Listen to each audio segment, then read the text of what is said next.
대체 왜 나에게 숨겼어? 마스크를 벗은 의사가 떨리는 목소리로 물었습니다. 이수는 온몸의 피가 거꾸로 흐르는 것 같았어요. 눈앞에 서 있는 사람은 바로 자신을 차갑게 버렸던 전 남편, 강준혁이었거든요.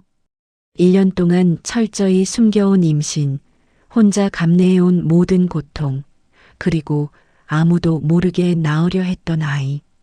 하필 그 모든 비밀이 가장 만나고 싶지 않았던 사람 앞에서 들통이 나버렸습니다. 하지만 이수는 몰랐어요. 이 운명적인 재회가 그들에게 어떤 거대한 시련과 기적을 가져다 줄지. 사연 시작 전 구독 버튼 살짝 눌러주세요. 행운이 여러분과 함께 할 겁니다. 사연 시작하겠습니다. 이혼 후 1년 이수는 강 회장의 영향력이 닿지 않는 외곽 지역의 허름한 원룸에 몸을 숨기고 살았습니다. 그 누구도 자신을 찾을 수 없는 곳에서 조용히 출산을 준비해 왔어요. 이수는 배를 쓰다듬으며 창밖을 바라봤습니다. 너만은 그 집안과 상관없이 평범하게 키울 거야. 엄마가 꼭 지킬게.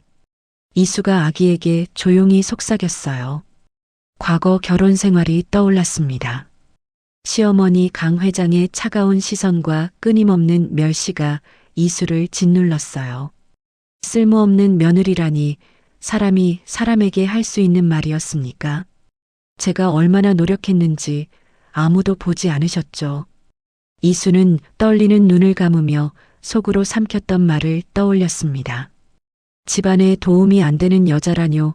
전 그저 가족이 되고 싶었을 뿐인데요. 그 말들은 결국 이수를 깊은 우울증에 빠뜨렸습니다. 준혁은 그런 어머니의 태도를 묵인했고 결국 차갑게 이혼을 통보했습니다. 우리 이제 남이 되는 게 좋겠습니다. 준혁이 마지막 날 남긴 말은 무자비했습니다. 이수는 눈물을 닦으며 마음을 다잡았어요. 다시는 그런 일 없을 겁니다. 제가 혼자서도 잘 키울 수 있습니다. 절대 빼앗기지 않겠습니다. 하지만 갑작스럽게 찾아온 극심한 진통이 이수의 계획을 무너뜨렸습니다. 아, 제발 조금만. 이수가 배를 움켜쥐며 의자에 주저앉았어요. 예정일보다 며칠 빠른 진통이 견딜 수 없을 정도로 강했습니다. 이수는 떨리는 손으로 119에 전화를 걸었어요. 여보세요? 구급차 좀 보내주세요. 제발요. 산모님, 침착하시고 주소 말씀해 주세요. 큰 병원 말고 작은 개인 병원으로 가야 합니다. 꼭 부탁드립니다. 이수가 숨을 가쁘게 몰아쉬며 간절하게 말했어요. 산모님, 지금 상태가 심각해 보입니다. 가장 가까운 대학병원으로 이송하겠습니다. 구급대원이 단호하게 답했습니다. 안 됩니다. 제발요, 거긴 안 됩니다. 부탁드립니다. 이수의 목소리는 절박했지만 구급대원들은 이수의 안전을 우선시했어요. 구급차 사이렌이 울리며 시내 최고 시설의 대학병원을 향해 달렸습니다. 이수는 구급차 안에서 절망했어요. 이런 큰 병원에 오면 누군가 알아볼지도 몰라요. 제발 다른 병원으로 가주세요. 하지만 진통이 너무 심해서 다른 생각을 할 여유가 없었습니다.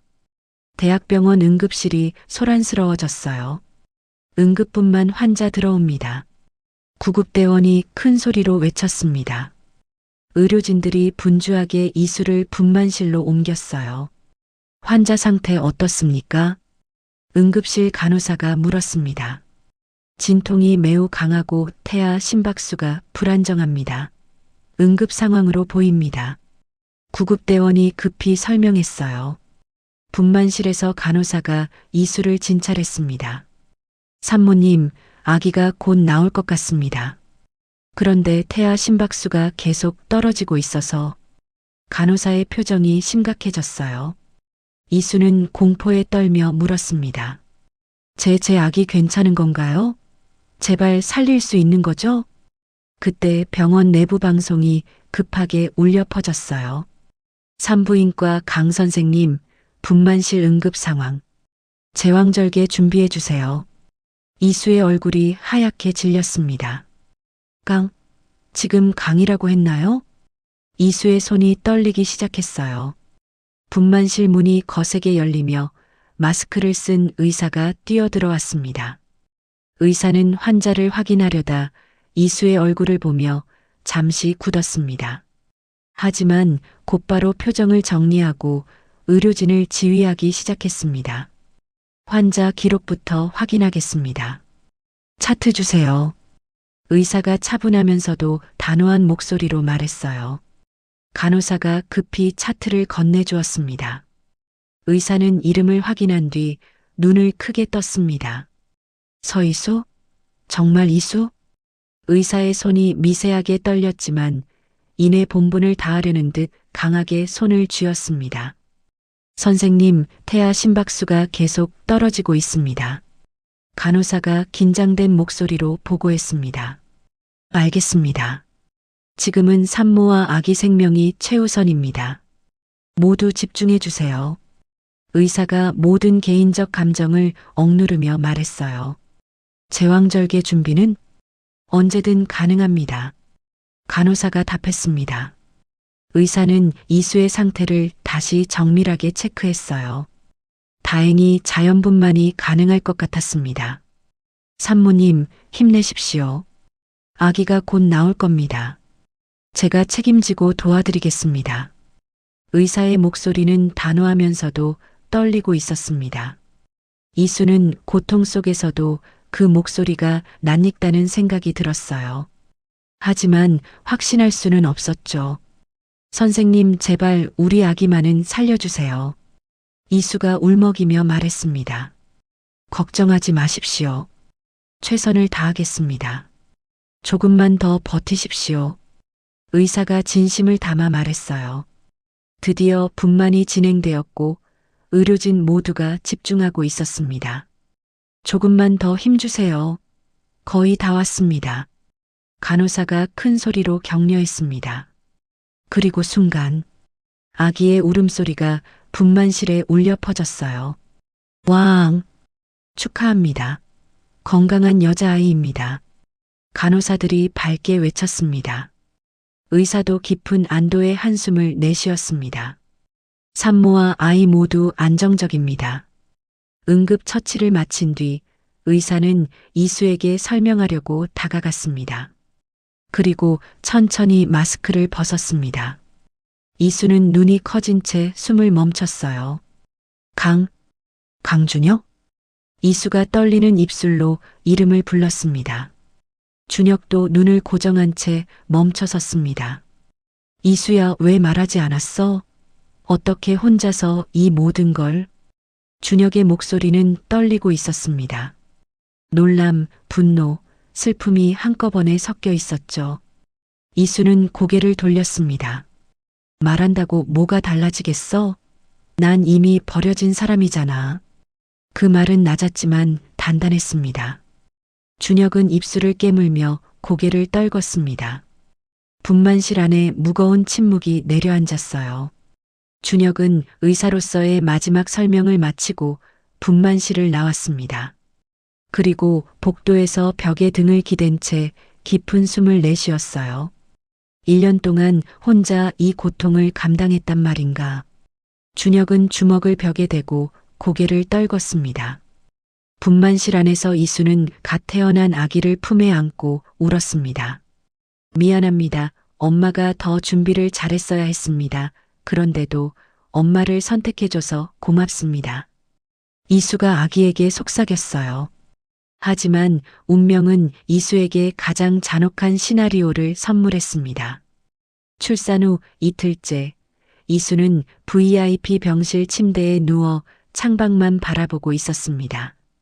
아기는 신생아실에 있었고 이수는 혼자만의 시간을 가지고 있었어요. 병실 문이 조심스럽게 열리며 준혁이 들어왔습니다. 이수야, 몸 괜찮아? 어디 아픈 데는 없고? 준혁이 조심스레 말을 걸었어요. 이수는 대꾸도 하지 않았습니다. 고개조차 돌리지 않았어요. 준혁이 한 걸음 더 다가왔습니다. 이수야, 우리 얘기 좀 하자. 아이 문제도 있고, 얘기할 거 없어. 이수는 짧고 단단하게 잘라 말했습니다. 이수야, 나도 말하고 싶은 게 있어. 이혼한 진짜 이유, 그거 얘기해야. 그만해. 듣기 싫어. 이수의 목소리가 단호해졌습니다. 어머니가 내 집안을 망하게 하겠다고 협박했어. 나도 그땐. 웃기지 마. 이수가 고개를 돌려 그를 바라봤습니다. 그때는 입도 닫고 있었잖아. 1년이 지나니까 이제 와서 변명? 준혁이 당황한 듯 말했습니다. 그땐 나도 상황이 너무. 됐어.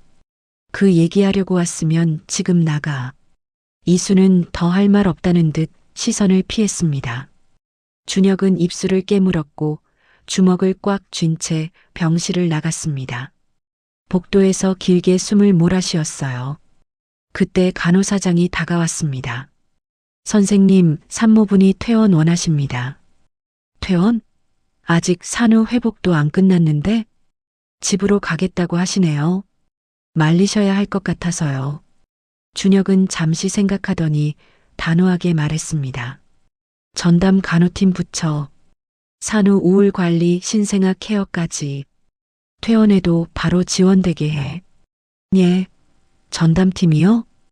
의학적으로 필요한 조치라고 하라고 해. 무조건 붙여. 사실 준혁은 이수가 아이를 데리고 사라질까봐 두려웠습니다. 며칠 후 병원이 갑자기 술렁였습니다. 엘리베이터 문이 열리고 정장을 갖춰 입은 사람들이 줄지어 내려왔어요. 맨 앞에는 강 회장이 걸어왔습니다. 강 회장님 오셨습니다.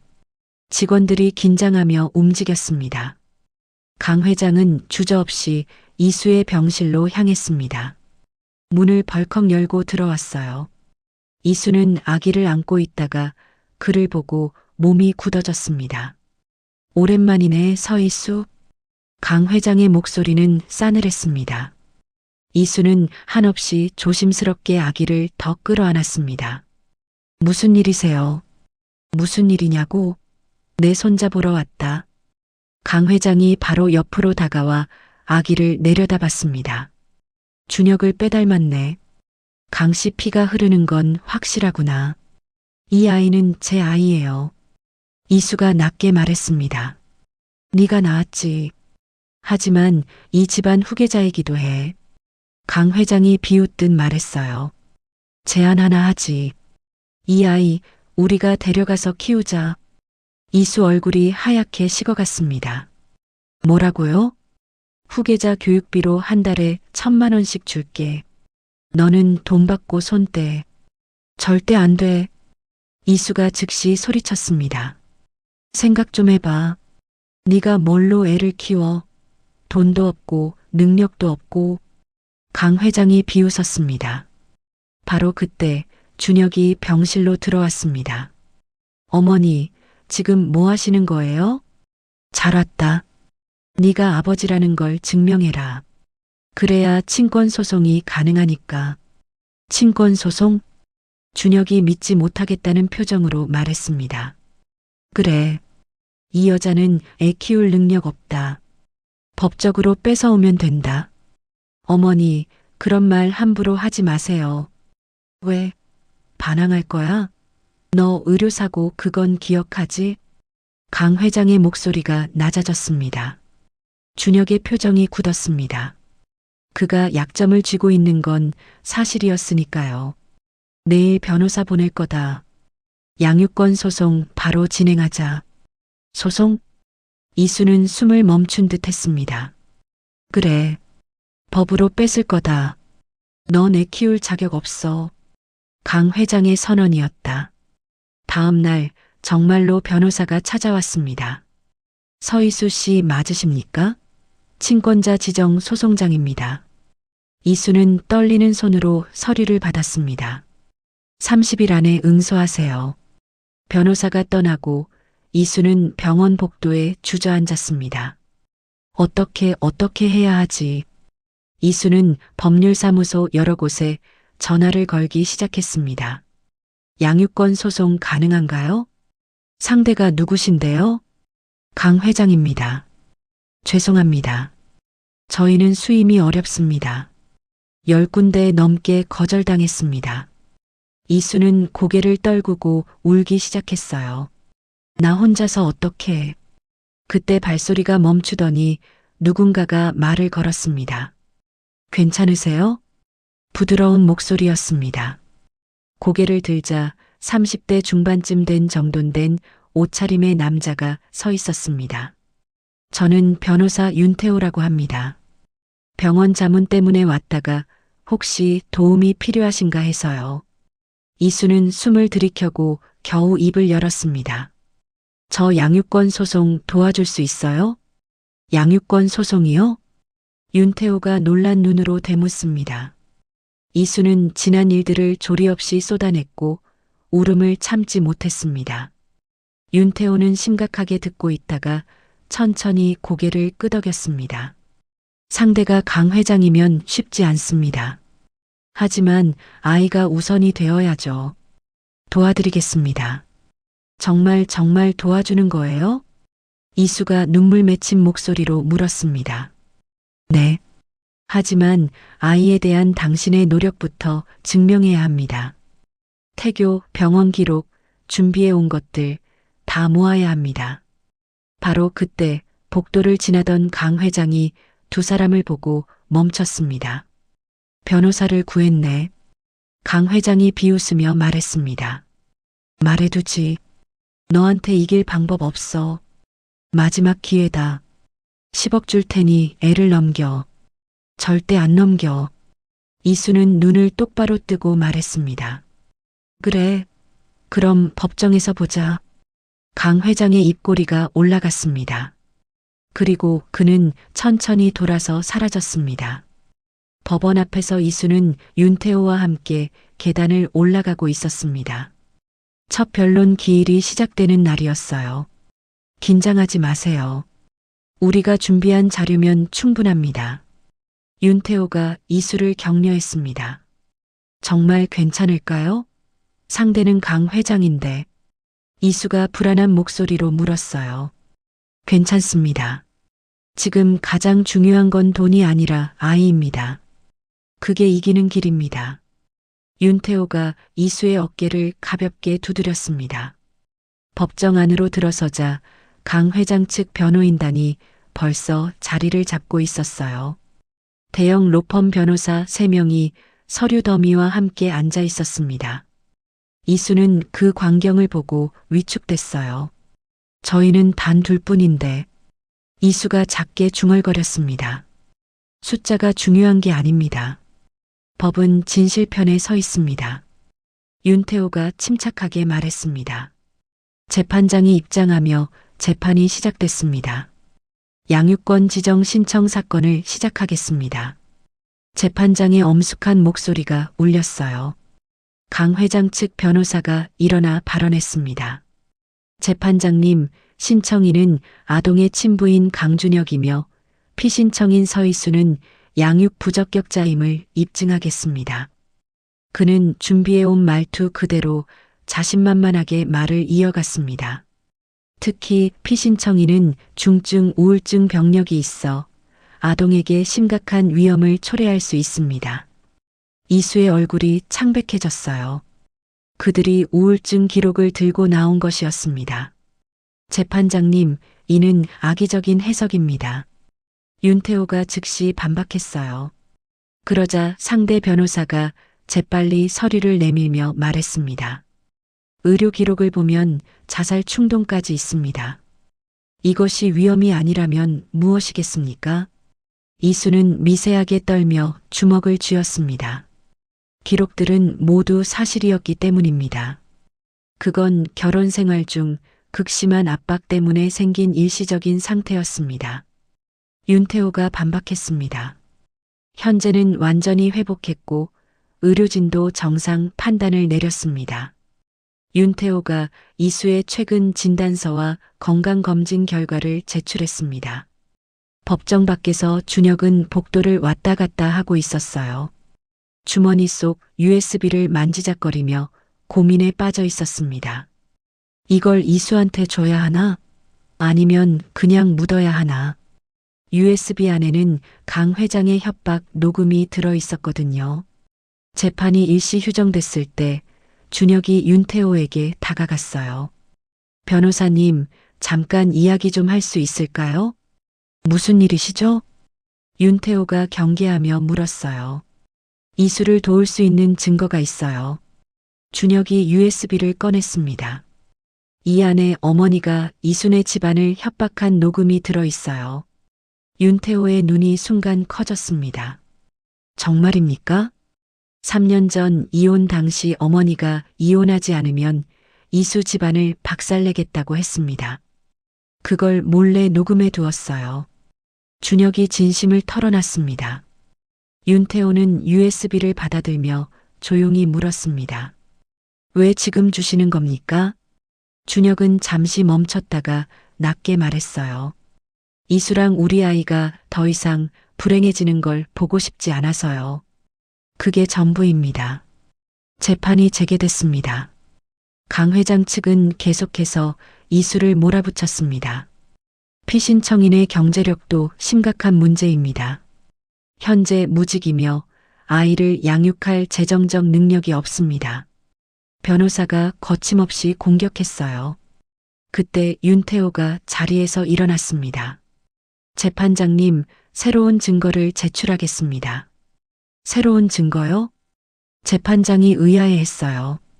피신청인이 이혼하게 된 이유를 확인할 수 있는 녹음 파일입니다. 윤태호가 USB를 제출했습니다.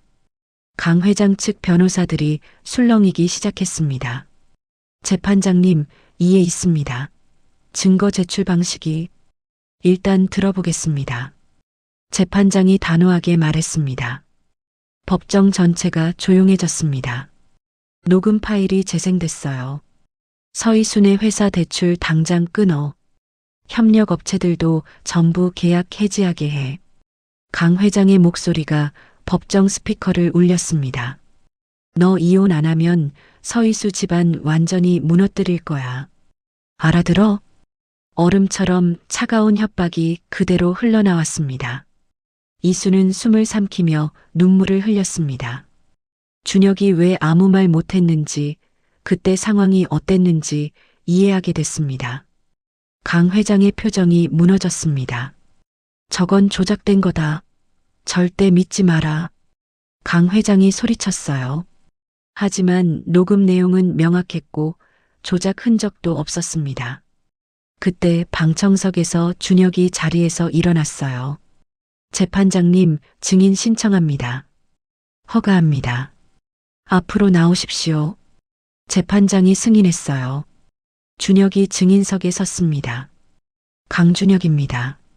아동의 친부이자 녹음 당사자입니다. 그의 목소리는 떨렸습니다. 녹음 내용 전부 사실입니다. 이수는 잘못이 없습니다. 모든 책임은 저에게 있습니다. 그리고 준혁은 이수를 바라보며 조용히 말했습니다. 저는 아이의 양육권이 이수에게 있어야 한다고 생각합니다. 법정이 순간 조용해졌습니다. 강 회장의 눈빛이 번졌습니다. 이 배신자 같은 놈이. 강 회장이 이를 갈며 소리쳤어요. 재판이 끝난 후 복도에서 강 회장이 준혁에게 다가왔어요. 너 지금 뭐 한 줄 알아? 가문에서 내쫓길 줄 알아. 어머니가 먼저 잘못하신 겁니다. 준혁이 맞섰습니다. 좋다. 병원에서도 쫓아내겠다. 각오하고 있어라. 강 회장이 씩씩거리며 돌아섰습니다. 준혁은 허탈하게 웃었습니다. 이제라도 제대로 한 거면 됐지. 일주일 후 재판부는 추가 조사를 명령했어요.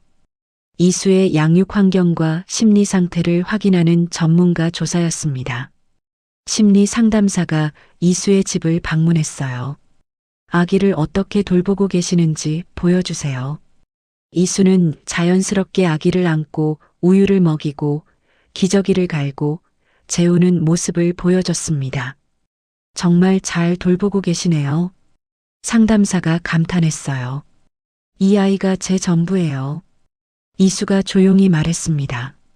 상담사는 이수와 아이 사이에 깊은 유대감이 형성되어 있음을 바로 확인할 수 있었습니다. 2주 후 최종 판결일이 왔어요. 법정에는 팽팽한 긴장감이 흘렀습니다. 재판장이 판결문을 읽기 시작했습니다. 심리 상담 결과 피신청인 서이수는 아동에게 안정적인 애착을 형성하고 있으며 이수의 심장이 쿵쾅거리기 시작했어요. 양육 환경 또한 아동의 복리에 적합하다고 판단됩니다. 그리고 드디어 따라서 본 법원은 미성년자의 양육권을 피신청인 서이수에게 지정합니다. 순간 이수는 눈물을 터뜨렸습니다. 정말 감사합니다. 이수의 온몸이 떨렸습니다. 윤태호도 안도의 한숨을 내쉬었어요. 고생 많으셨습니다. 이게 바로 정의입니다.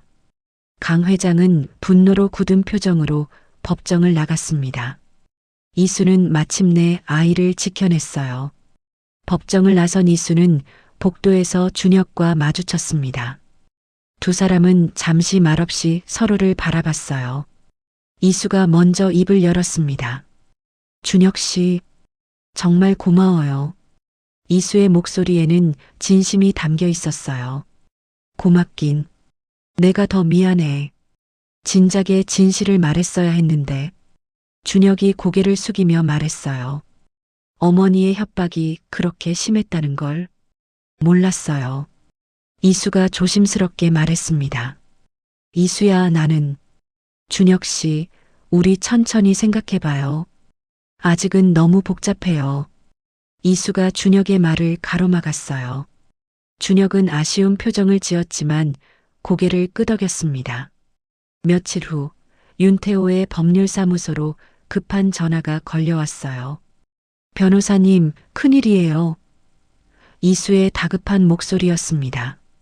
무슨 일이세요? 침착하게 말해보세요. 윤태호가 놀라며 물었어요. 심리 상담사님한테 연락이 왔어요. 보고서 내용을 바꾸라는 압력을 받고 있다고요. 이수가 떨리는 목소리로 설명했어요. 강 회장 쪽에서 돈을 주면서 제 양육 능력에 대한 평가를 나쁘게 써달라는 거래요. 윤태호의 표정이 굳어졌어요. 그렇게 나오는군요. 걱정하지 마세요. 즉시 법원에 고발하겠습니다. 윤태호가 단호하게 말했어요. 재판 방해죄로 고발할 수 있습니다. 오히려 우리한테 유리한 증거가 됐어요. 정말요? 괜찮을까요? 이수가 불안한 표정으로 물었어요. 네. 이런 식으로 압력을 가하는 건 명백한 불법이에요. 윤태호가 이수를 안심시켰습니다. 상담사님이 증언해 주신다면 강 회장의 부당한 압력을 입증할 수 있어요. 윤태호가 자세히 설명했어요. 법원에서도 이런 행위를 심각하게 받아들일 거예요. 그 무렵 준혁은 병원 복도에서 이수와 윤태호가 함께 걷는 모습을 봤어요. 두 사람이 진지하게 대화하는 모습에 복잡한 감정이 들었습니다. 윤태호가 이수를 정말 잘 도와주고 있구나. 준혁은 묘한 질투심과 함께 고마운 마음이 들었어요. 하지만 곧 자신을 다잡았습니다. 지금은 그런 생각할 때가 아니야. 이수와 아이를 위해서라도. 준혁은 이수에게 진심을 보여줄 방법을 고민하기 시작했어요. 자신이 정말로 변했다는 것을 증명해야 했습니다. 그날 저녁 준혁이 이수의 집 앞에서 기다리고 있었습니다. 이수가 아기와 함께 산책을 마치고 돌아왔어요. 준혁 씨, 여기에 왜? 이수가 놀라며 말했어요. 이수야, 나랑 좀 이야기할 수 있을까? 준혁이 간절한 눈빛으로 부탁했어요. 이수는 잠시 망설이다가 고개를 끄덕였습니다. 들어와요.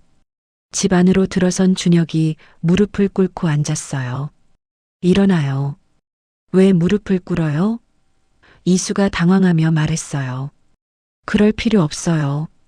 이수야, 정말 미안해. 내가 너무 바보였어.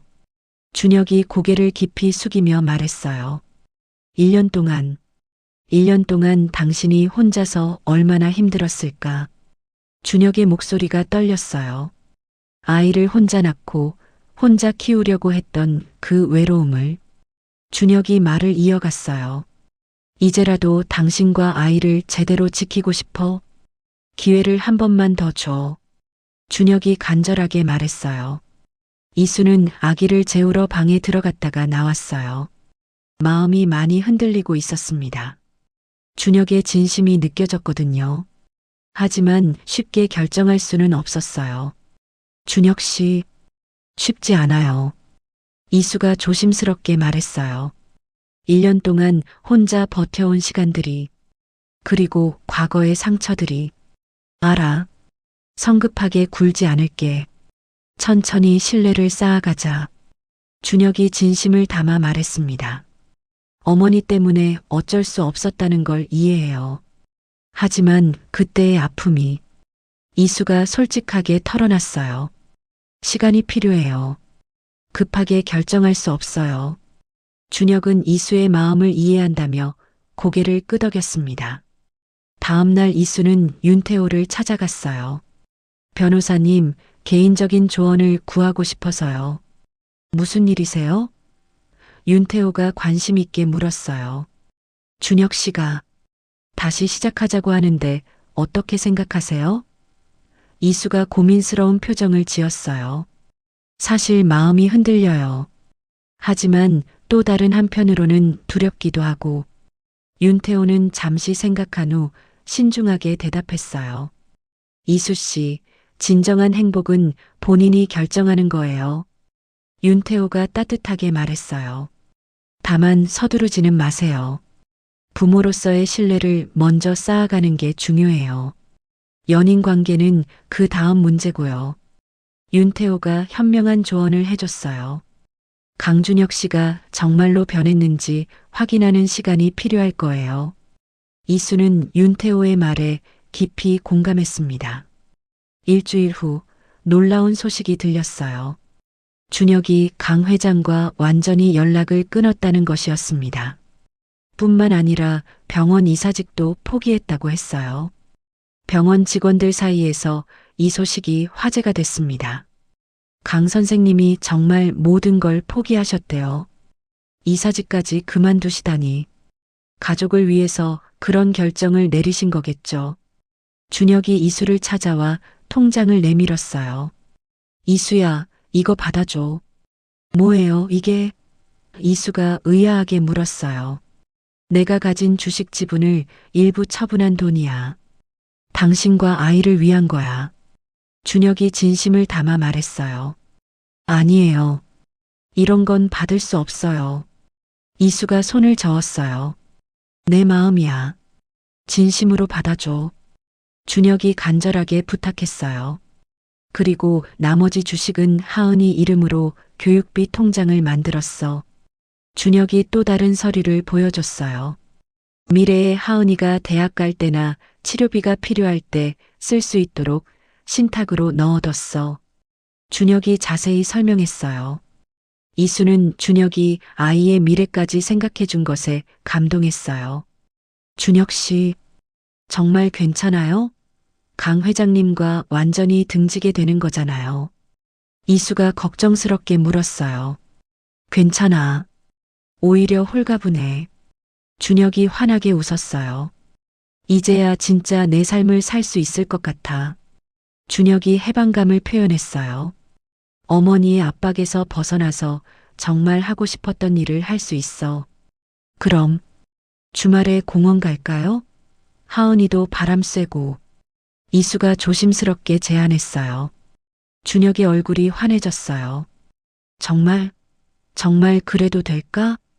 네. 하지만 천천히 해요. 서두르지 말고. 이수가 못을 박았어요. 준혁은 기쁜 마음으로 고개를 끄덕였습니다. 고마워, 이수야. 정말 고마워. 그 주말부터 세 사람은 함께 시간을 보내기 시작했어요. 한강공원에서 피크닉을 하고 근처 놀이터에서 하은이와 놀아줬습니다. 하은아, 아빠가 그네 밀어줄게. 준혁이 유모차를 천천히 밀어줬어요. 하은이는 준혁을 보며 까르르 웃었어요. 하은이가 준혁 씨를 좋아하네요. 이수가 미소를 지으며 말했어요. 나도 하은이가 너무 사랑스러워. 준혁이 행복한 표정을 지었습니다. 정말 평화롭네요. 이수가 벤치에 앉아 그들을 바라보며 말했어요. 나도 그래. 이런 게 진짜 가족이구나 싶어. 준혁이 이수 옆에 앉으며 말했습니다. 예전에는 이런 소박한 행복을 몰랐어요. 준혁이 솔직하게 고백했어요. 항상 어머니가 정해준 길만 따라가느라. 이제는 달라졌죠? 이수가 물었어요. 완전히 달라졌어. 진짜 소중한 게 뭔지 알겠어. 준혁이 확신에 찬 목소리로 대답했어요. 어느 저녁 하은이를 재운 후 이수와 준혁이 대화하고 있었어요. 이수야, 1년 동안 정말 힘들었지? 준혁이 조심스럽게 물었어요. 네. 때로는 무서웠어요. 혼자 아이를 잘 키울 수 있을까 싶어서. 특히 밤에 하은이가 아플 때는. 이수가 당시를 회상하며 말했어요. 병원에 갈까 말까 혼자서 고민하던 밤들이 많았어요. 미안해. 그 모든 무게를 혼자 짊어지게 해서. 준혁이 이수의 손을 살며시 잡았어요. 이제는 혼자가 아니야. 모든 걸 함께 나누자. 준혁이 이수를 따뜻하게 안아줬어요. 이수는 준혁의 품에서 안정감을 느꼈어요. 오랜만에 느끼는 따뜻함이었습니다. 정말 변했네요. 이수가 작은 목소리로 말했어요. 병원에서는 이들의 소식이 화제가 됐어요. 동료 의사들이 준혁에게 말했습니다. 준혁아, 가족을 선택한 내 용기가 대단하다. 강 회장에게 맞선 것도 쉬운 일이 아니었을 텐데. 너 정말 행복해 보인다. 선배 의사가 준혁의 어깨를 두드리며 말했어요. 네, 정말 행복해요. 준혁이 환하게 웃으며 대답했습니다. 한편 멀리서 강 회장이 이들의 모습을 지켜보고 있었어요. 공원에서 행복하게 뛰어노는 손자와 웃고 있는 이수, 준혁의 모습을 보며 무언가 깨달았습니다. 내가 그동안 추구했던 권력과 명예가 이렇게 덧없는 거였구나. 강 회장은 처음으로 진지한 자기 성찰을 시작했어요. 진정한 행복이 무엇인지, 가족의 의미가 무엇인지 생각하게 됐습니다. 저 아이들이 저렇게 행복해하는 모습을 보니 이수는 하은이를 안고 준혁을 바라봤어요. 절망 속에서 만난 이 운명적인 인연이 이렇게 따뜻한 행복을 가져다 줄 줄은 몰랐습니다. 준혁 씨, 우리 정말 행복해질 수 있을까요? 물론이야. 이제 진짜 시작인 거야. 준혁이 확신에 찬 목소리로 대답했어요. 우리 세 사람이 만드는 새로운 가족의 이야기 말이야. 양육권 소송에서 승리한 지 6개월이 흘렀습니다. 이수는 아기 하은이와 함께 작은 아파트에서 평온한 일상을 보내고 있었어요. 아침에 일어나 하은이에게 우유를 먹이는 것부터 하루가 시작됐습니다. 우리 하은이 잘 잤어? 이수가 하은이를 안으며 다정하게 말했어요. 하은이는 이제 옹알이를 시작했고 이수를 보면 환하게 웃었습니다. 엄마, 엄마. 하은이가 처음으로 엄마를 불렀을 때 이수는 기쁨의 눈물을 흘렸어요. 그래, 엄마야. 엄마가 여기 있어. 이수가 하은이를 꽉 안으며 속삭였습니다.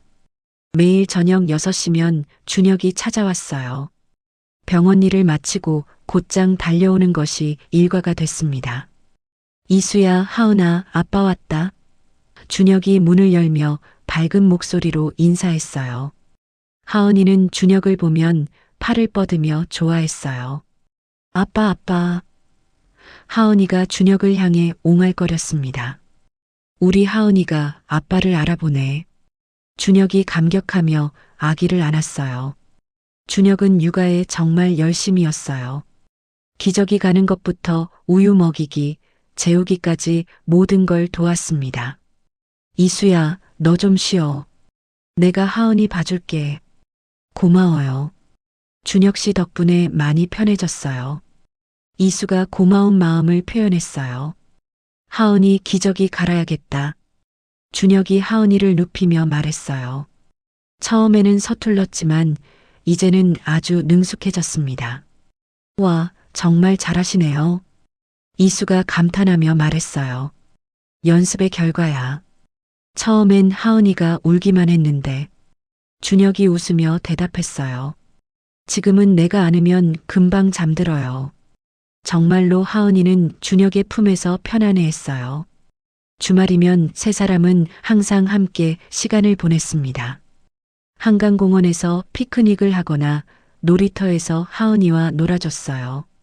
하은아, 아빠가 그네 밀어줄게. 준혁이 유모차에 탄 하은이를 천천히 밀어줬어요. 정말 평화로워요. 이런 게 가족이구나 싶어요. 이수가 벤치에 앉아 그들을 바라보며 말했어요. 나도 그래. 이렇게 행복할 줄 몰랐어. 준혁이 이수 옆에 앉으며 말했습니다. 이수는 준혁이 변한 모습에 놀랐어요. 과거의 차갑고 무뚝뚝했던 모습은 사라지고 따뜻하고 다정한 사람이 됐거든요. 준혁 씨 많이 달라졌어요. 어떻게? 준혁이 궁금해했어요. 예전보다 훨씬 다정해졌어요. 미소도 많이 짓고. 이수가 준혁을 바라보며 말했어요. 이수와 하은이 덕분이야. 진짜 소중한 게 뭔지 알게 됐어. 준혁이 이수의 손을 잡으며 말했어요. 어느 날 하은이가 첫걸음말을 했어요. 어머, 하은이가 걸어. 이수가 깜짝 놀라며 소리쳤습니다. 하은이는 이수에게서 준혁에게로 비틀비틀 걸어갔어요. 와, 우리 하은이 대단하다. 준혁이 하은이를 받아 안으며 기뻐했어요. 첫걸음만에 꼭 기록해둬야겠어. 이수가 급히 핸드폰으로 사진을 찍었습니다. 하은이가 이렇게 빨리 클 줄 몰랐어요.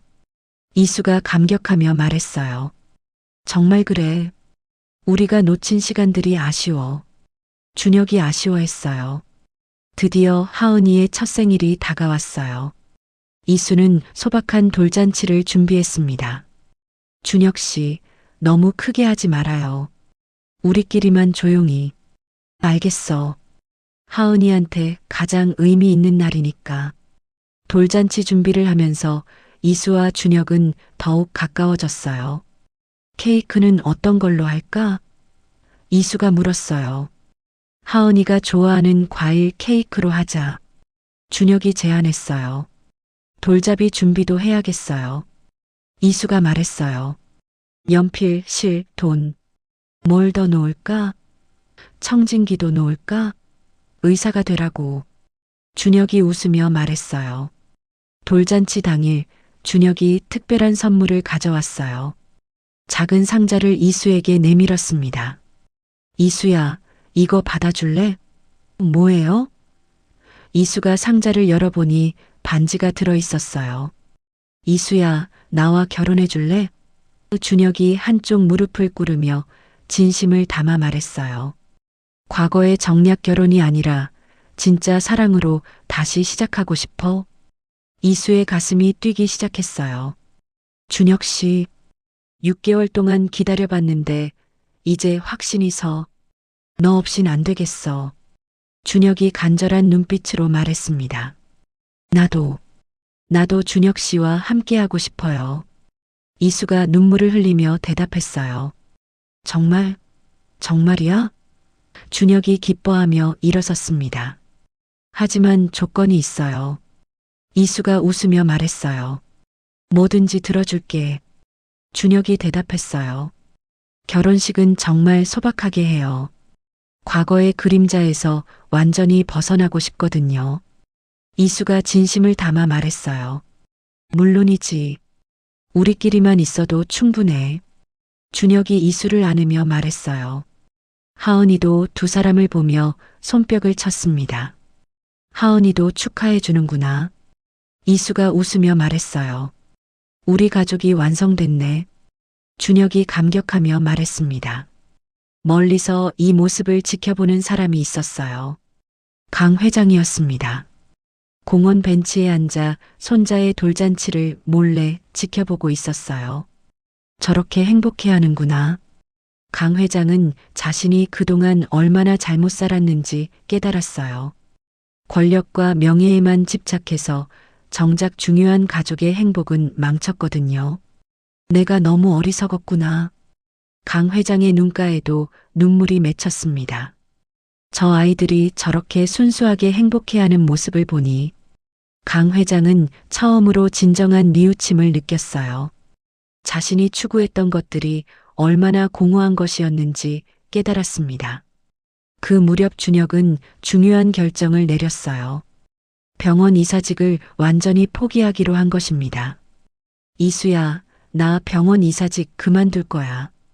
정말요? 괜찮아요? 응. 대신 작은 의원을 열고 싶어. 이 동네에서 평범하게 살면서. 준혁이 환하게 웃으며 말했어요. 이수와 하은이 곁에서 평범한 의사로 살고 싶어. 정말 후회 안 하실 거죠? 이수가 걱정스럽게 물었어요. 전혀. 오히려 이게 내가 진짜 하고 싶었던 일이야. 준혁이 확신에 찬 목소리로 답했어요. 이수도 새로운 계획을 세우기 시작했어요. 나도 하고 싶은 일이 있어요. 뭐야? 준혁이 관심 있게 물었어요. 아동복지봉사 활동이요. 하은이를 키우면서 느낀 건데. 이수가 말을 이었어요. 혼자 아이 키우는 엄마들을 도와주고 싶어요. 좋은 생각이야. 내가 응원할게. 준혁이 이수의 뜻을 지지했어요. 당신이 원하는 모든 것을 이제 함께 이룰 수 있어. 준혁이 약속했습니다. 이수와 준혁은 하은이를 가운데 두고 서로를 바라봤어요. 우리 정말 행복하네요. 이수가 미소를 지으며 말했어요. 응, 이제 시작이야. 준혁이 두 사람을 안으며 말했습니다. 그날 밤 하은이를 재운 후 이수와 준혁은 조용히 대화했어요. 준혁 씨, 꿈 같아요. 나도 그래. 6개월 전만 해도 상상도 못했어. 정말 많은 일이 있었죠. 하지만 모든 시련이 우리를 여기까지 이끌었어. 준혁이 이수의 손을 잡으며 말했어요. 이제 더 이상 과거에 얽매이지 않고 앞으로 나아갈 수 있을 것 같아요. 두 사람은 미래를 약속하는 따뜻한 포옹을 나누었어요. 모든 고난의 끝에서 찾아온 소박하고 평화로운 행복을 만끽했습니다. 이 순간이 이수에게 진정한 가족의 의미를 깨닫게 해줬어요. 하은이의 돌잔치가 끝나고 한 달이 지났습니다. 이수와 준혁은 결혼 준비를 하며 행복한 나날을 보내고 있었어요. 어느 평범한 저녁, 이수가 하은이에게 우유를 먹이려다가 깜짝 놀랐습니다. 하은이의 이마가 뜨겁게 달아오르고 있었거든요. 어머, 하은이가 열이 나네. 이수가 체온계로 재어보니 39도가 넘었어요. 준혁 씨, 빨리 와봐요. 이수의 급한 부름에 준혁이 달려왔습니다. 열이 이렇게 높아? 준혁이 하은이를 살펴보더니 표정이 굳어졌어요. 이수야, 전신에 발진이 생겼어. 하은이의 몸 곳곳에 붉은 반점들이 나타나고 있었습니다. 이상해. 이런 증상은 처음 보는데. 준혁이 의사의 눈으로 자세히 관찰했어요. 일단 병원으로 가자. 정확한 검사를 받아봐야겠어. 이수는 불안한 마음으로 하은이를 안았습니다. 병원 응급실로 달려간 이수와 준혁이었어요. 준혁이 직접 여러 검사를 지시했습니다. 혈액 검사, 소변 검사, 그리고 피부 조직 검사까지 모두 해주세요. 간호사들이 바삐 움직였어요. 검사 결과를 기다리는 동안 하은이의 상태는 더 악화됐습니다. 발진이 전신으로 퍼지고 열도 떨어지지 않았어요. 왜 이렇게 안 좋아지지? 이수가 걱정에 떨며 말했어요. 이수야, 침착해. 결과 나오면 알 수 있을 거야. 준혁이 이수를 달랬지만 본인도 불안했어요. 30년 의사 생활에서 본 적 없는 증상이었거든요. 몇 시간 후 검사 결과가 나왔어요. 준혁이 결과지를 보더니 얼굴이 창백해졌습니다. 이런, 설마. 준혁의 손이 떨렸어요. 뭐예요? 뭐가 잘못된 거예요? 이수가 다급하게 물었어요. 준혁은 한참을 망설이다가 입을 열었습니다. 이수야, 하은이가 아주 드문 병에 걸린 것 같아. 드문 병이요? 희귀자가 면역 질환이야. 국내에는 사례가 거의 없어. 준혁이 힘겹게 설명했어요. 이수는 온몸이 떨렸습니다. 치료할 수 있어요? 쉽지 않을 거야. 성공률이 매우 낮고. 준혁이 말을 잇지 못했어요. 국내에는 치료법이 확립되지 않아서 해외 전문기관의 도움이 필요해. 이수는 하은이를 더 꽉 안았어요. 얼마나 걸려요? 치료비만 수억 원이 들고 시간도. 준혁도 절망감에 빠져 있었습니다. 그 소식은 어떻게 강 회장의 귀에 들어갔어요. 며칠 후 강 회장이 병실에 나타났습니다. 손자가 아프다면서? 강 회장이 차가운 목소리로 말했어요. 어머니, 어떻게 알고? 준혁이 놀라며 말했어요. 병원에 내 사람이 없는 줄 알았냐? 강 회장이 비웃듯 말했습니다. 강 씨 가문의 대를 이어갈 아이가 이런 병에 걸리다니. 강 회장이 하은이를 내려다보며 말했어요. 제안이 하나 있다. 강 회장의 눈빛이 날카로워졌습니다. 무슨 제안이세요? 이수가 경계하며 물었어요. 아이를 병원 재단 소속 환자로 등록해라. 그럼 모든 치료비를 대주겠다. 강 회장이 조건을 내걸었어요.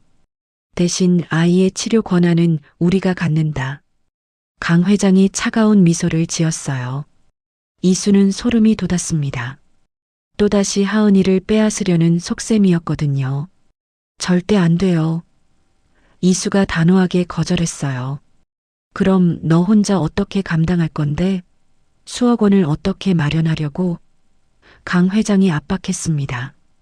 그때 준혁이 일어났어요. 어머니, 그만하세요. 뭐? 내 아이의 생명은 돈으로 거래할 수 없어요. 준혁이 단호하게 선언했습니다. 그럼 네가 어떻게 할 건데? 강 회장이 비웃었어요. 제가 모든 걸 감당하겠습니다. 개인 재산을 다 털어서라도. 준혁의 의지는 확고했어요. 강 회장은 코웃음을 치며 나갔어요. 후회하게 될 거다. 강 회장의 마지막 말이 병실에 울렸습니다. 준혁은 즉시 행동에 나섰어요. 아이의 미래 치료비 명목으로 신탁해둔 주식을 현금화하기 시작했습니다. 금융 전문가님, 신탁 계좌의 주식을 급히 현금으로 바꿔주세요. 준혁이 전화로 부탁했어요. 하지만 지금 주식 시장 상황이 좋지 않아서 손해가. 상관없어요. 하은이 치료가 우선이에요. 준혁은 손해를 감수하고라도 빨리 돈을 마련했어요. 이수는 절망에 빠지지 않았어요. 밤새도록 컴퓨터 앞에 앉아 하은이 병에 대한 자료를 찾기 시작했습니다. 해외 의학 논문에 비슷한 사례가 있을 거야. 이수가 자신을 다독이며 말했어요. 미국 존스 홉킨스 병원 사례, 독일 하이델베르크 대학 연구. 이수는 밤을 새워가며 자료를 정리했어요. 준혁이 치료 방법을 연구하는데 도움이 되고 싶었거든요. 이수야, 밤새 뭘 하고 있어? 준혁이 이수 옆에 앉으며 물었어요. 하은이 병에 대한 해외 치료 사례들이에요. 이수가 정리한 자료를 보여줬어요. 와, 이렇게 많이 찾았어? 준혁이 감탄했어요. 이 독일 논문 보세요. 비슷한 증상의 아이가 완치됐대요. 이수가 희망적인 사례를 가리켰습니다. 그때 윤태호가 병실을 찾아왔어요. 이수 씨, 소식 들었어요. 변호사님. 이수가 고마운 마음으로 윤태호를 맞았어요. 제가 도울 수 있는 일이 있을까요? 윤태호가 진심으로 물었어요. 치료비 모금, 법률적 지원이나 해외 병원 연락 같은 거.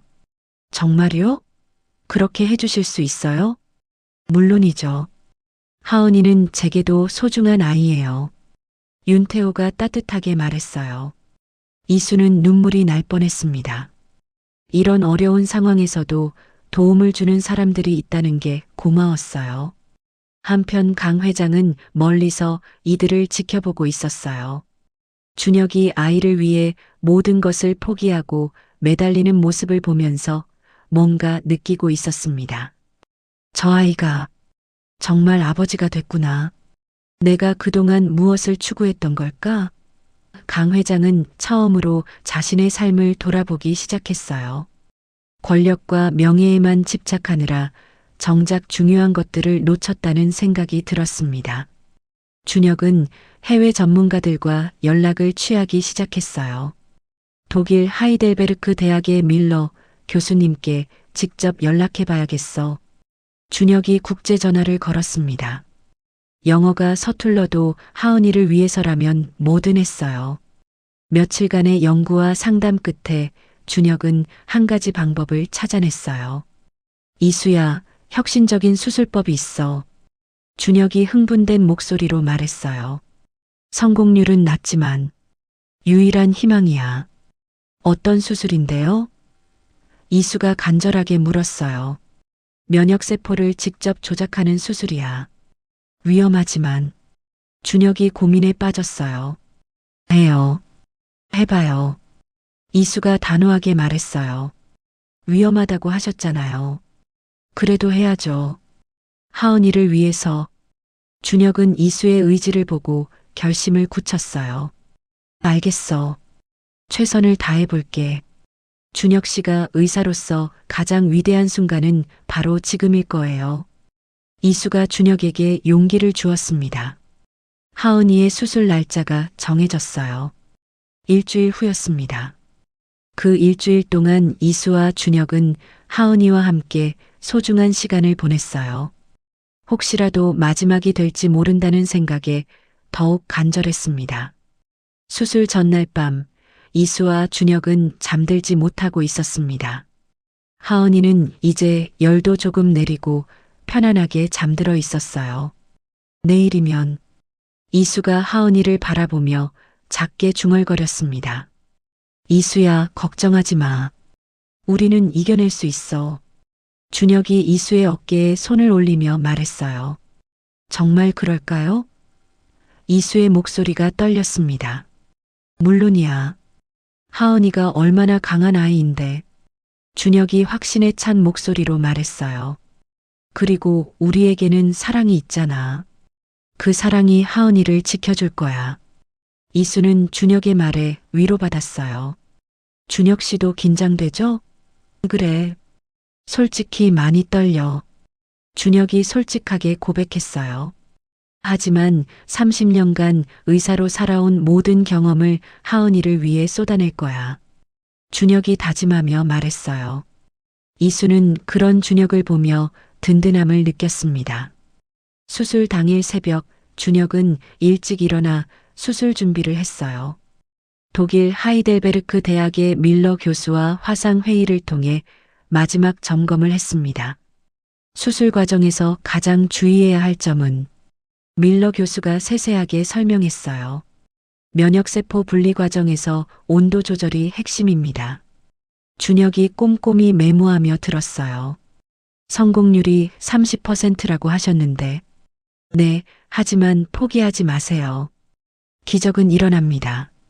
수술실 준비가 시작됐어요. 준혁은 평소와는 다른 심정으로 수술복을 입었습니다. 오늘은 의사가 아니라 아버지로서 수술하는 거야. 준혁이 마음속으로 다짐했어요. 이수는 수술실 앞에서 기다리고 있었어요. 하은이가 마취되어 수술실로 들어가는 모습을 보며 눈물을 참았습니다. 우리 하은이 아프지 마. 엄마가 여기서 기다리고 있을게. 그때 뜻밖의 사람이 나타났어요. 강 회장이었습니다. 어머님, 이수가 놀라며 말했어요. 강 회장은 평소와는 다른 모습이었어요. 위험 있던 모습은 사라지고 걱정에 찬 할머니의 얼굴이었습니다. 이수야, 강 회장이 이수에게 다가왔어요. 내가 정말 잘못했다. 강 회장이 고개를 숙이며 말했어요. 그동안 너와 준혁이 그리고 하은이에게 너무 못된 짓을 했어. 이수는 강 회장의 변화한 모습에 놀랐어요. 어머님, 하은이 수술비는 내가 모두 부담하겠다. 강 회장이 진심을 담아 말했어요. 최고의 의료 장비와 약물, 모든 걸 지원하겠다. 강 회장이 계속 말했어요. 돈이 문제가 아니야. 우리 손자를 살리는 게 중요하다. 어머님 정말. 이수가 감격하며 말하려 했어요. 그리고 이수야, 네가 하은이의 엄마야. 내가 인정한다. 강 회장이 처음으로 이수를 며느리로 받아들였어요. 수술실 안에서는 긴장된 분위기가 흘렀어요. 준혁이 수술팀을 이끌며 하은이의 수술을 시작했습니다. 면역세포 분리를 시작하겠습니다. 준혁의 목소리가 떨렸지만 손은 정확했어요.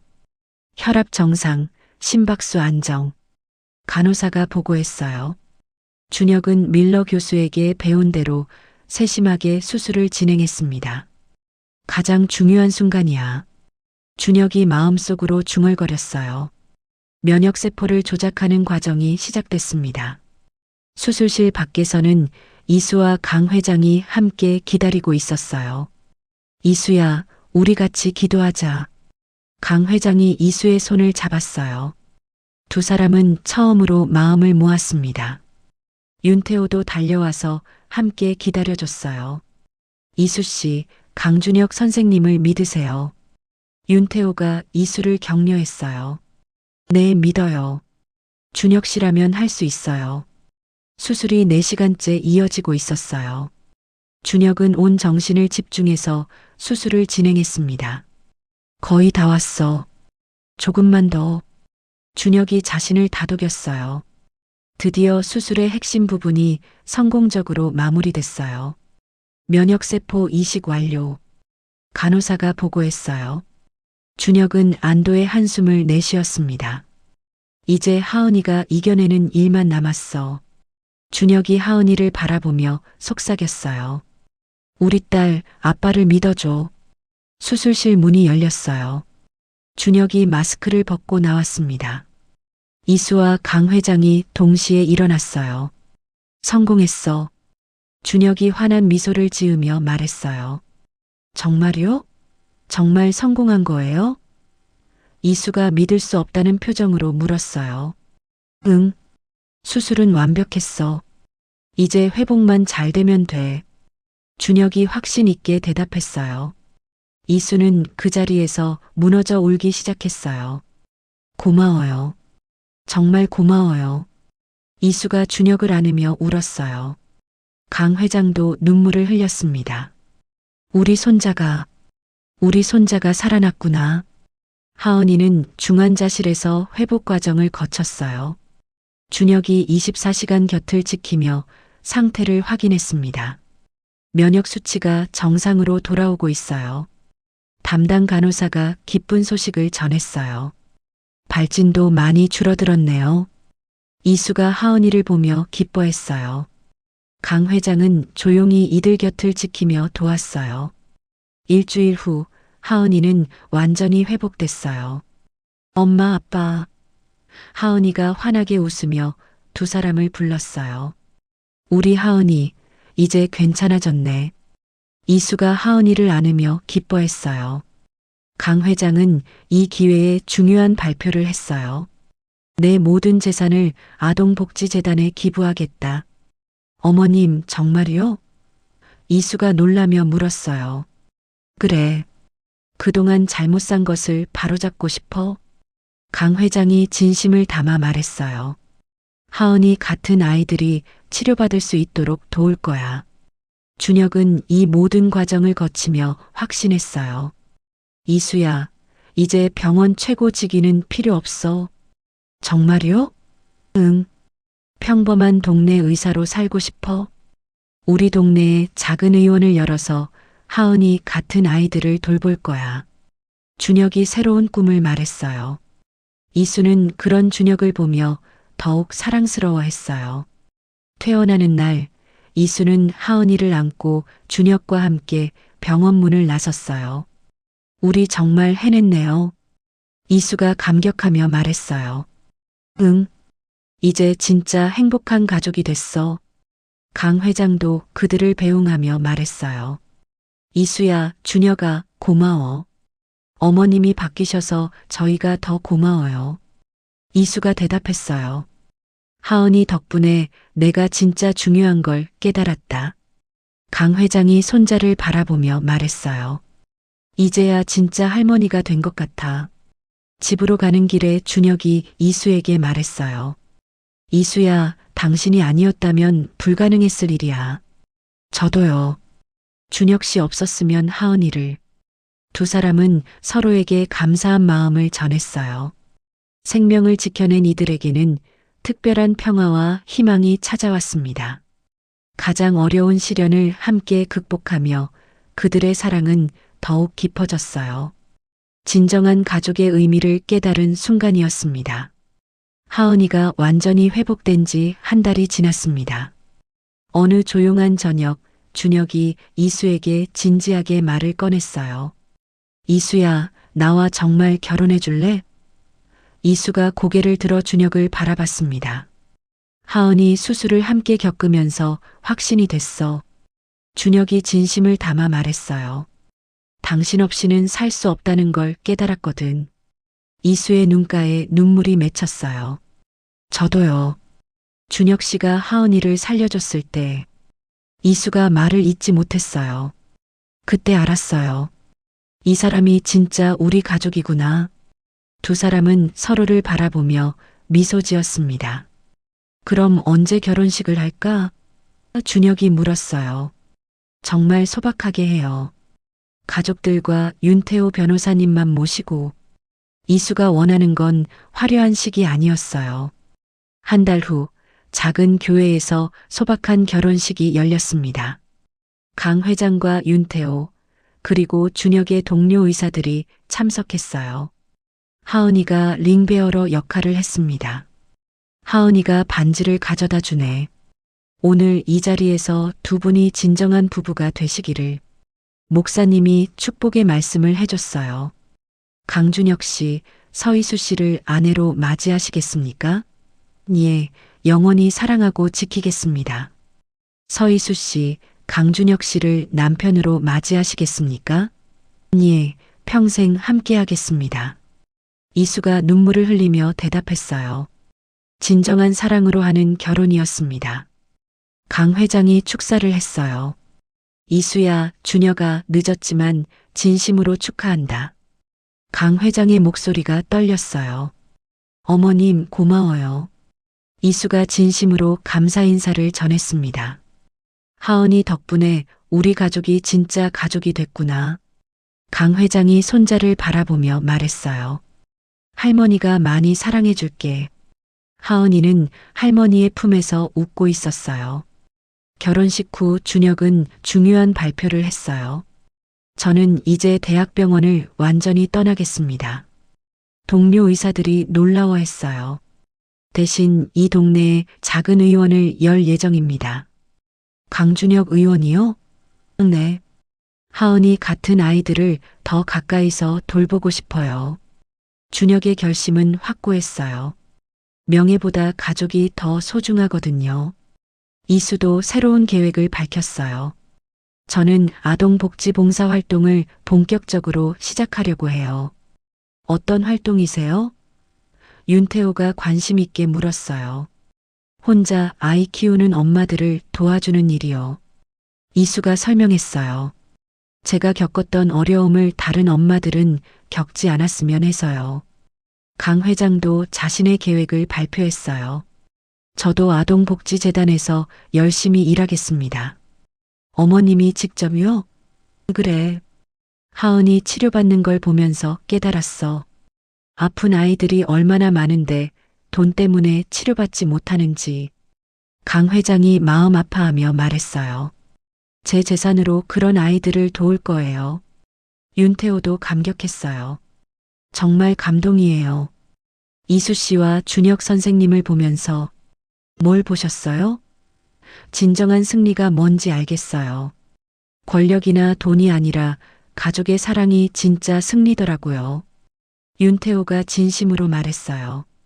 이수는 윤태호에게 고마운 마음을 전했습니다. 변호사님 없었으면 지금의 저희는 없었을 거예요. 3년이 흘렀습니다. 하은이는 건강하고 밝은 아이로 자랐어요. 엄마, 아빠, 놀이터 가자. 하은이가 두 사람의 손을 잡고 조르고 있었습니다. 우리 하은이 정말 많이 컸네. 이수가 하은이를 바라보며 흐뭇해했어요. 키도 훌쩍 크고 말도 엄청 늘었어. 준혁도 딸의 성장에 감탄했습니다. 강준혁 의원은 동네에서 아주 유명해졌어요. 원장님, 오늘도 환자가 많이 왔어요. 간호사가 보고했어요. 특히 아이들이 많이 찾아와요. 하은이 아버지라고 하면 다들 신뢰하시더라고요. 이수가 의원 일을 도우며 말했어요. 당신 덕분이야. 엄마들이 이수를 보고 안심하거든. 준혁이 고마워했어요. 어느 일요일 오후 가족들이 공원에서 놀고 있었어요. 하은아, 조심해. 이수가 그네를 타는 하은이를 걱정했어요. 괜찮아요, 엄마. 저 잘해요. 하은이가 씩씩하게 대답했어요. 우리 딸 정말 용감해졌어. 준혁이 자랑스러워했어요. 그때 강 회장이 손자를 보러 왔어요. 할머니. 하은이가 달려가서 강 회장을 안았습니다. 우리 하은이 할머니 보고 싶었지? 강 회장이 손자를 안으며 웃었어요. 할머니, 오늘 재단에서 뭐 했어요? 아픈 아이들 도와줬지. 이수와 준혁은 벤치에 앉아 그 모습을 바라봤어요. 정말 많은 일이 있었네요. 이수가 감회에 젖어 말했어요. 그러게. 3년 전을 생각하면 그때 분만실에서 당신을 다시 만난 게 운명이었나 봐. 준혁이 이수의 손을 잡으며 말했어요. 내 인생에서 가장 큰 시련이자 가장 큰 축복이었어. 이수도 그 말에 공감했어요. 맞아요. 우리 하은이가 우리를 진정한 가족으로 만들어줬죠. 앞으로도 쭉 행복하자. 네, 평생 함께해요. 하은이가 뛰어와서 두 사람 사이에 앉았어요. 엄마, 아빠, 나 사랑해? 당연하지. 세상에서 가장 사랑해. 세 사람이 함께 웃었습니다. 그날 저녁집에서 하은이에게 책을 읽어주고 있었어요. 엄마, 우리 가족은 왜 이렇게 행복해? 하은이가 순진하게 물었어요. 서로 사랑하고 용서했기 때문이야. 이수가 대답했어요. 용서가 뭐예요? 나쁜 일이 있어도 미워하지 않는 거야. 준혁이 쉽게 설명했어요. 아, 그럼 나도 친구들 용서할래. 하은이가 천진하게 말했습니다. 하은이가 잠든 후 이수와 준혁이 조용히 대화했어요. 우리 참 많이 왔네요. 이수가 준혁의 어깨에 기댔어요. 힘든 일도 많았지만 모든 게 의미가 있었던 것 같아.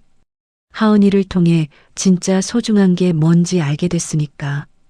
준혁이 이수를 안으며 말했어요. 이제 우리 이야기는 영원히 행복할 거야. 준혁이 확신에 찬 목소리로 속삭였어요. 이수는 준혁의 손을 꽉 잡으며 미소 지었어요. 말없이 서로를 바라보는 것만으로도 충분했습니다. 창밖으로 따뜻한 봄바람이 불어와 커튼을 흔들었어요. 시련을 이겨낸 이들의 행복한 일상이 계속되고 있었습니다.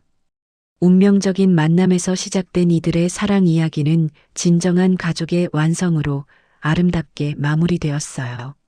사랑과 용서, 그리고 새 생명이 만들어낸 기적 같은 이야기였습니다. 운명이 이끈 분만실에서의 재회, 그리고 진정한 사랑으로 완성된 가족의 이야기가 막을 내렸습니다. 이수와 준혁, 그리고 하은이가 보여준 것은 단순한 사랑 이야기가 아니었어요. 시련 앞에서도 굴복하지 않는 가족의 힘, 서로를 용서하고 받아들이는 마음의 아름다움이었습니다. 강 회장조차 변화시킨 진정한 사랑의 힘을 우리는 목격했죠. 때로는 인생이 우리에게 가장 힘든 시험을 주지만 그 끝에는 반드시 희망이 기다리고 있다는 것을 이들의 이야기가 보여줍니다. 가족이라는 이름으로 하나가 된 이들처럼 우리 모두의 삶에도 따뜻한 행복이 가득하기를 바랍니다. 이야기를 끝까지 들어주신 분이 계시다면 잘 들었다고 댓글 하나만 남겨주세요. 감사합니다.